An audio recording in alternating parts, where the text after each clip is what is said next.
उत्तराखंड का केदारनाथ क्षेत्र, यहाँ वैज्ञानिकों की टीम ने निर्माण कार्य रोकने की सिफारिश की तो सरकार से लेकर शासन प्रशासन तक में हड़कंप मच गया।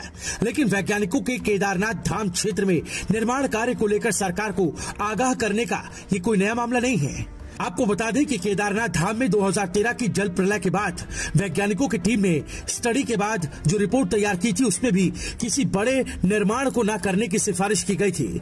इसके बावजूद केदारनाथ क्षेत्र में ऐसे कई कंस्ट्रक्शन के काम किए गए जो इस इलाके में प्राकृतिक रूप से खतरे को न्योता देने वाले हैं। केदारनाथ में कंस्ट्रक्शंस को लेकर वैज्ञानिकों ने अध्ययन के बाद निर्माण कार्य रोके जाने की सिफारिश की, लेकिन वैज्ञानिकों की खतरे को लेकर ये कोई पहली रिपोर्ट नहीं है।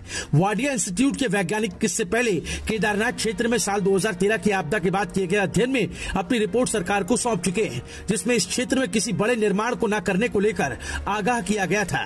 लेकिन हैरानी की बात यह कि इसके बावजूद केदारनाथ क्षेत्र में कई बड़े निर्माण के काम किए गए। अब एक बार फिर वैज्ञानिकों को अपनी रिपोर्ट में इन कामों को रोकने की सिफारिश करनी पड़ रही है।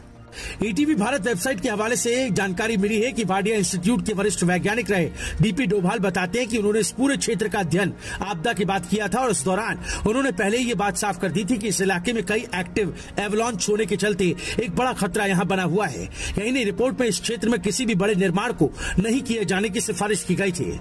खास बात यह है कि वैज्ञानिकों की इस रिपोर्ट को नजरअंदाज करते हुए यहाँ पर बेतहाशा निर्माण किए गए। इस खतरे से जुड़ी रिपोर्ट को लेकर सरकार में हड़कंप मचा हुआ है। चिंता इतनी सी भर नहीं है, बल्कि इस क्षेत्र में निर्माण कार्य के चलते वायुमंडल में फैली धूल के कण भी खतरे को बढ़ा रहे हैं। वैज्ञानिक डीपी डोभाल कहते हैं कि वैसे तो बर्फबारी क्षेत्र में कम हुई और इस कारण एक्टिव एवलांच ग्लेशियर के ऊपरी क्षेत्र में आ रहे हैं, लेकिन अगर बर्फबारी ज्यादा होती है तो ये एवलांच मंदिर के पीछे तक भी आ सकते हैं। बताया जाता है कि बर्फबारी कम हो रही है और वायुमंडल में धूल के कण फैलने के कारण जो बर्फ गिर रही है वो तेजी से पिघल रही है। इसकी वजह यह है कि बर्फ के साथ ये धूल के कण मिक्स हो रहे हैं। इसके कारण सूर्य की किरणें ये बर्फ सोख रही हैं, इससे बर्फ तेजी से पिघल रही है। बताते हैं कि केदारनाथ धाम जिस क्षेत्र में है उसके आगे समतल क्षेत्र सीमित है।